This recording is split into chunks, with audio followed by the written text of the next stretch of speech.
जिसका मैं अभी फ़ोटो आपको बाद में दिखाऊंगा। और गाइस ये अभी 1 डे के हैं और नेक्स्ट 20 डेज़ में ये रेडी हो जाएंगे। तो बुक नाउ, क्योंकि ऑलरेडी कुछ बुक्स हो चुके हैं। तो अगर आपको चाहिए तो अभी आप अभी से बुक कर लीजिए। तो गाइस इसका जो 21 डेज़ के बाद का जो प्राइस है वो गाइस है 500 रुपीज़ पेयर, तो दोनों को 500 रुपीज़।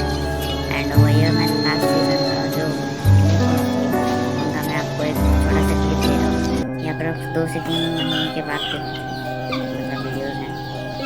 और अगर आपको चाहिए तो कॉल कांटेक्ट जल्दी करें। जो नंबर है वो डिस्क्रिप्शन पे है गाइस। और ये अप्रॉक्स अभी लोगे तो नेक्स्ट समर तक एग पे आ जाएंगे। तो guys contact soon. Okay guys, thanks for watching this video. Please like share and subscribe.